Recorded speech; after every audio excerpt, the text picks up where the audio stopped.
الحمد لله رب العالمين والصلاة والسلام على سيد الأنبياء والمرسلين نبينا محمد وعلى آله وأصحابه أجمعين أما بعد أعوذ بالله السميع العليم من الشيطان الرجيم بسم الله الرحمن الرحيم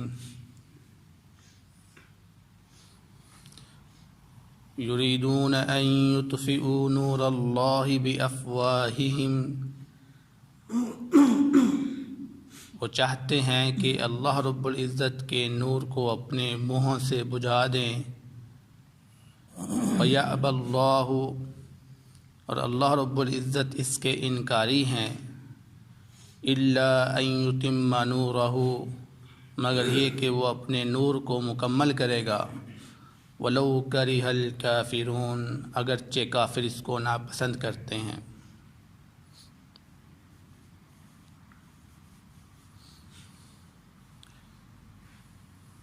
سورۃ التوبہ کی آیت نمبر 32 آپ کے سامنے تلاوت کی گئی ہے۔ اللہ رب العزت اس آیت مبارکہ میں یہودیوں کی خصلت کے بارے میں بیان فرما رہے ہیں کہ جو اہل کتاب والے ہیں ان کا یہ ارادہ ہے یا وہ یہ چاہتے ہیں کہ وہ دین اسلام کو ختم کر دیں۔ یہاں پر جو لفظ استعمال ہوا ہے نور اللہ، اللہ کے نور، تو اس سے مراد دین اسلام ہے۔ یہ اسلام اللہ رب العزت کا نور ہے۔ تو اللہ رب العزت فرما رہے ہیں یہ اس نور کو یعنی اس دین کو ختم کرنا چاہتے ہیں، جبکہ اللہ رب العزت کا ارادہ یہ ہے کہ وہ اس دین کو مکمل کریں۔ تو اس کی مثال ایسے ہی ہے جیسے کوئی شخص سورج کی روشنی کو یا چاند کی روشنی کو اپنے منہ سے بجھانا چاہتا ہے، تو آپ جانتے ہیں کہ کیا وہ بجھا پائیں گے؟ نہیں، کوئی بھی شخص اپنے منہ کی پھونک سے سورج کی روشنی کو نہیں بجھا سکتا۔ اسی طرح وہ دین اسلام کو بھی نہیں ختم کر سکتے، دین اسلام کو نہیں مٹا سکتے، کیونکہ اللہ رب العزت نے جب کہہ دیا ہے کہ میں اس کو مکمل کر کے رہوں گا تو پھر وہ اللہ رب العزت کے مقابلے میں کچھ بھی نہیں ہے۔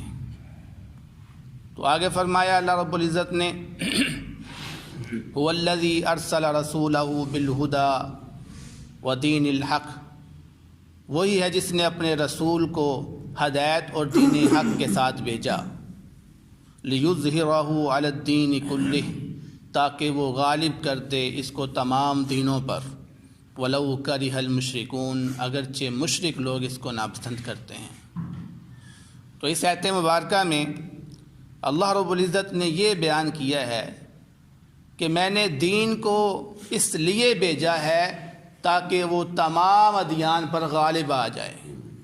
تو دین اصل میں غالب ہونے کے لیے آیا ہے، نہ کہ مغلوب ہونے کے لیے آیا ہے۔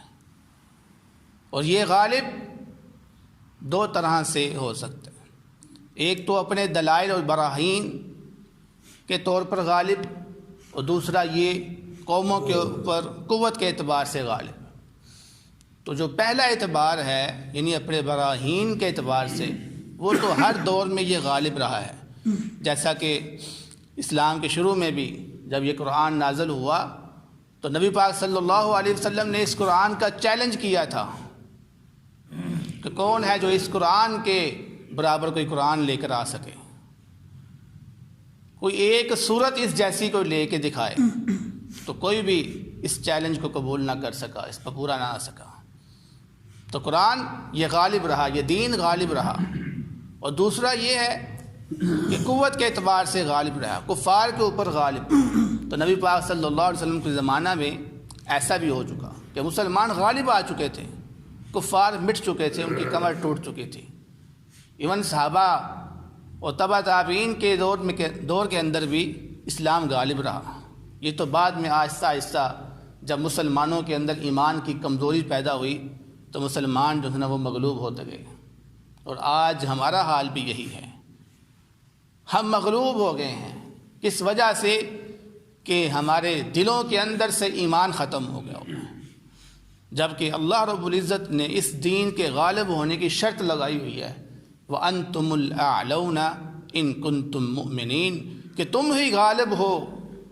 شرط کیا ہے؟ اگر تم مومن ہو۔ تو آج ہمیں مومن ہونے کی ضرورت ہے۔ اگر ہم چاہتے ہیں کہ ہم غالب آ جائیں تو ہمیں چاہیے ہم مومن بن جائیں، ہم ایمان والے بن جائیں۔ جب ہم ایمان والے بن جائیں گے، جب ہم مومن ہو جائیں گے تو ہم انشاءاللہ غالب بھی ہو جائیں گے، کیونکہ دین اسلام یہ غالب ہونے کے لیے آیا ہے، مغلوب ہونے کے لیے نہیں آیا ہے۔ اور اس اسلام کو غالب ہونے کے لیے یہ جو کفار ہے، یہ جو مشرک ہے، وہ ناپسند کرتے ہیں۔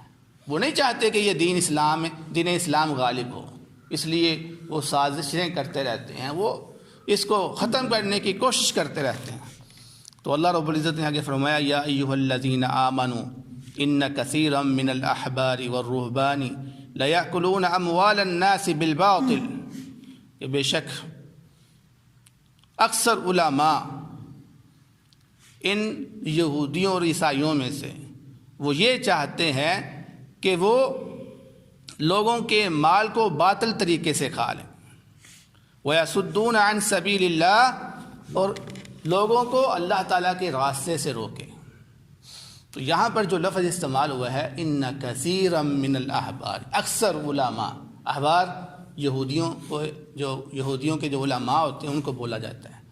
جیسے ہر وقت میں ایک اصطلاح رہی ہے، تو یہودی اپنے علماء کو احبار بولتے تھے، عیسائی اپنے علماء کو راہب بولتے ہیں، اور ہم اپنے علماء کو عالم کہتے ہیں۔ تو یہ اصطلاحات ہیں ہر ایک کی اپنے اپنے وقت میں۔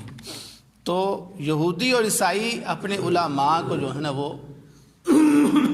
احبار اور رہبان بولتے تھے۔ تو اللہ رب العزت فرما رہے ہیں ان کے جو علماء ہیں اکثر وہ کیا کام کرتے ہیں؟ وہ لوگوں کا مال کھاتے ہیں باطل طریقے کے ساتھ، یعنی حرام طریقے کے ساتھ وہ مال کھاتے ہیں۔ کس طرح؟ کیا وہ کرتے تھے؟ ان دونوں کا یہ کام ہوتا تھا کہ وہ اللہ رب العزت کے کلام کے اندر تبدیلی کر کے، اس کے اندر تحریف کر کے لوگوں کو لوگوں کی خواہشات کے مطابق دین پیش کرتے تھے۔ لوگوں کی خواہشات کے مطابق دین پیش کرتے تھے، کلام اللہ کے اندر تبدیلی کر کے۔ اور پھر لوگ کیا کرتے تھے؟ جب لوگوں کو لوگوں کی خواہش کے مطابق دین ملتا تھا تو وہ نذرانے پیش کرتے تھے، مال دیتے تھے، اور پھر اس کے ذریعے سے وہ کیا کرتے تھے؟ لوگوں کو دین سے روکتے تھے۔ جب دین بدل دیا انہوں نے تو مقصد یہی ہوا کہ جو اللہ رب العزت کا دین ہے اس پر کوئی نہ عمل۔ تو یہ لوگوں سے مال بٹولتے تھے باطل طریقے سے، حرام طریقے سے۔ اور بدقسمتی سے آج مسلمانوں کے بعض علماء بھی یہی کام کرتے ہیں، خاص کر وہ علماء جو اس ٹائم گورنمنٹ کے ساتھ تعلق رکھتے ہیں، جو حکومت کے ساتھ اٹیچ ہیں، وہ علماء بھی یہی کام کرتے ہیں۔ پیسے بٹورنے کے لیے دین کو ان کی خواہشات کے مطابق پیش کر دیتے ہیں۔ میں آپ کو زیادہ نہیں، صرف ان کی 3 مثالیں دوں گا جو اکثر ان کے اندر پائی جاتی ہیں۔ آپ لوگ میڈیا سے اٹیچ ہیں، آپ دیکھتے ہیں کہ یہ جو گورنمنٹ کے جو لوگ ہوتے ہیں، جو حکومت والے لوگ ہیں، ان میں اکثر 3 چیزیں مشہور ہوتی ہیں: چوری کرنا، زنا کرنا، شراب پینا۔ یہ میں نہیں جانتا، یعنی میڈیا بتاتی ہے ہمیں، آئے دن کیس ان کے اٹھے ہوتے ہیں۔ زنا کرنے والی عورتیں بتا رہی ہوتی ہے کہ انہوں نے مجھ سے زنا کیا ہے۔ ان تینوں کا حل انہوں نے اب علماء سے جو ان کے ساتھ اٹیچ تھے کس طرح نکالا؟ انہوں نے کہا جی کوئی فتویٰ دے اس کے بارے میں، ہم تو مشکل میں پھنسے ہوتے ہیں۔ انہوں نے کہا جو شخص زنا کرنے والے کو اس کی اجرت دے دے گا، اس شخص سے اوپر اس کی حد ساقط ہو جائے گی۔ آپ زنا کرو، اس کو پیسے دے دو، زنا کی حد آپ کے اوپر سے ساقط ہوگی۔ جو شخص چوری کرے گا، چوری کرنے کے بعد صرف وہ اپنی زبان سے یہ جملہ کہہ دے کہ یہ میرا مال ہے، یہ میرا حق ہے، اس جملے کے ادا کرنے سے چوری کی سزا اس کے اوپر سے ساقط ہو جائے گی۔ جو شراب پینا چاہتا ہے وہ کھجور اور انگور کی شراب کے علاوہ باقی ساری شراب پی لے، کوئی مسئلہ نہیں ہے، کیونکہ نبی پاک صلی اللہ علیہ وسلم کے زمانے میں صرف یہ 2 شرابیں چلتی تھی، تو لہذا یہ 2 شرابیں نہ پئیں، باقی جو سی مرضی شراب پی لیں، کوئی مسئلہ نہیں ہے۔ مسئلے حل ہو گیا، ٹینشن ختم ہوگی۔ انہوں نے کہا جی بلے بلے ہوگی جی، مولوی صاحب کتنے پیسے چاہیے، مولوی صاحب کی جیب گرم کر دو جی، انہوں نے تو ہمارے مسئلے حل کر دیے ہیں، اب ہم عیاشی کریں گے ہم۔ تو ہمارے بعض علماء نے بھی یہ کام کیا۔ اور مجھے اس موقع پر نبی پاک صلی اللہ علیہ وسلم کا فرمان یاد آتا ہے کہ لَتَتَّبِعُنَّ سُنَنَ مَنْ كَانَ قَبْلَكُمْ۔ نبی پاک صلی اللہ علیہ وسلم نے بیان فرمایا تھا کہ اے میری امتیو، تم ضرور بضرور پہلے لوگوں کی پیروی کرو گے۔ تو پہلے لوگ کیا کرتے تھے، اللہ رب العزت یہاں پہ بیان کر رہے ہیں، وہ دین کو بدل دیتے تھے پیسے بٹورنے کے لیے۔ آج ہمارے بعض علماء بھی یہی کام کرنا شروع، لیکن الحمدللہ اللہ کا شکر ہے کہ علماء کی ایک ایسی جماعت موجود ہے جو حق پر ہے، کیونکہ یہاں پر جو لفظ اللہ رب العزت نے استعمال کیا ہے وہ اکثر کا کیا ہے، اس کا مطلب سارے نہیں، اکثر لوگ اس طرح کرتے ہیں، لیکن کچھ ہیں جو اللہ رب العزت کے دین پر قائم ہے۔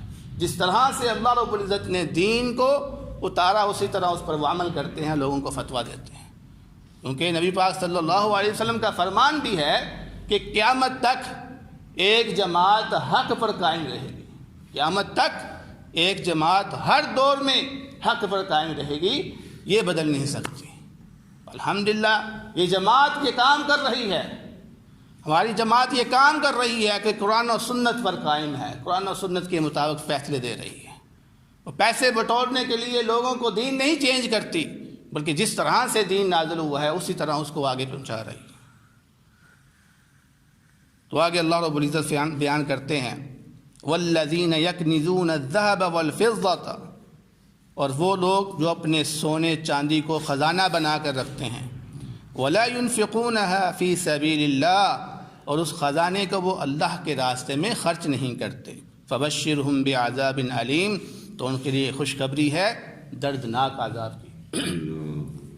حضرت عبداللہ بن عمر رضی اللہ تعالیٰ عنہ بیان کرتے ہیں کہ یہ جو آیت ہے یہ زکوٰۃ کے حکم سے پہلے نازل ہوئی تھی، ابھی زکوٰۃ کا حکم نازل نہیں ہوا تھا، اس سے پہلے یہ آیت نازل ہوئی تھی۔ لوگ اپنے سونے چاندی کو سنبھال کے رکھا کرتے تھے اور اللہ تعالیٰ کے راستے میں خرچ نہیں کیا کرتے تھے، لیکن بعد میں اللہ رب العزت نے جب زکوٰۃ کا حکم نازل کر دیا تو پھر لوگ جو ہے نا وہ مال سے زکوٰۃ نکالتے تھے۔ تو علماء نے بیان کیا کہ جو شخص اپنے مال سے زکوٰۃ نکالتا ہے اس کا مال اس کے لیے پاک ہو جاتا ہے، لیکن آج اگر کوئی شخص اپنے مال سے زکوٰۃ نہیں نکالتا تو اس کا مال جو ہے وہ خزانہ شمار کیا جائے گا، وہ خزانہ جس کا اللہ رب العزت نے یہاں پر بیان کیا ہے کہ جو شخص اپنے مال کو خزانہ بنا کر یعنی سنبھال کے رکھتے ہیں، زکوٰۃ ادا نہیں کرتے، ان کے لیے دردناک عذاب کی خوشخبری ہے۔ اور ایک حدیث میں آتا ہے کہ روز قیامت جو شخص اپنے مال سے زکوٰۃ ادا نہیں کرتا ہوگا اس کے مال کو اللہ رب العزت تختیوں کی شکل دے دے گا، لوہے کی تختی جو ہوتی ہے، اور پھر ان تختیوں کو جہنم کی آگ کے اوپر تپایا جائے گا، گرم کیا جائے گا، اور گرم کرنے کے بعد یہ اس شخص کے منہ پر لگایا جائے گا اور اس کی کمر پہ لگایا جائے گا جو اپنے مال سے زکوٰۃ نہیں ادا کرتا، اور تب تک یہ لگاتے رہیں گے فرشتے جب تک وہ دن یا لوگوں کا حساب ختم نہیں ہو جاتا۔ اب قیامت کا دن کتنا لمبا ہے، 50,000 سال کا وہ دن ہے، تو آپ اندازہ کریں 50,000 سال ان کو یہ تختیاں بار بار لگائی جائیں گی، گرم کر کے، جیسے وہ ٹھنڈی ہوتی دوبارہ اس کو گرم کر کے پھر لگائی جائیں گی، ٹھنڈی ہوگی دوبارہ گرم کر کے پھر لگائی جائیں گی، 50,000 سال تک یہی ان کا معاملہ چلتا رہے گا، اور پھر اس کے بعد جب تمام لوگوں کے فیصلے ہو جائیں گے پھر جنتیوں کو جنت میں داخل کر دیا جائے گا اور جہنمیوں کو جہنم میں داخل کر دیا۔ اور اسی چیز کو اللہ رب العزت نے اس سے آگے والی آیت میں بیان کیا ہے، فرمایا یوم یحمى علیہا فی نار جہنم، کہ جس دن ان خزانوں کو تپایا جائے گا جہنم کی آگ کے اوپر، فتقوی بہا جباہہم وجنوبہم وظہورہم، پھر ان تختیوں کے ساتھ ان کو داغا جائے گا، ان کے چہروں کو، ان کے پہلوؤں کو اور ان کی پیٹھوں کو۔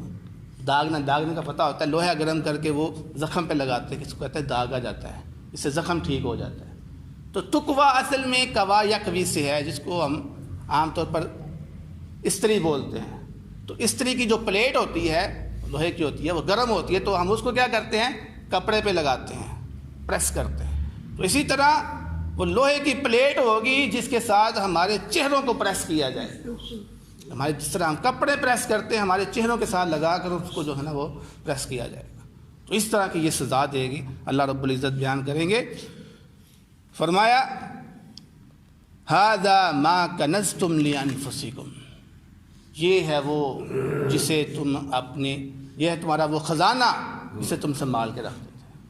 فذوقوا ما کنتم تکنزون، لہذا اپنے خزانے کا اب تم مزہ چکھو، اپنے خزانے کا مزہ چکھو۔ دنیا کے اندر تم اس کو سنبھال کے رکھتے تھے، اب بھی تم اس کو اپنے پاس رکھو۔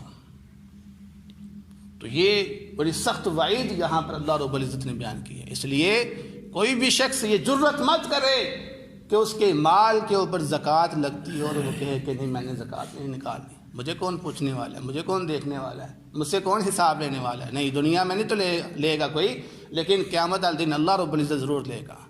اس لیے ہر شخص اپنے مال کی زکوٰۃ نکالنے کی کوشش کرے۔ دعا ہے اللہ رب العزت سے جو سنا ہے اس پر عمل کرنے کی توفیق عطا فرمائے۔ وما علینا الا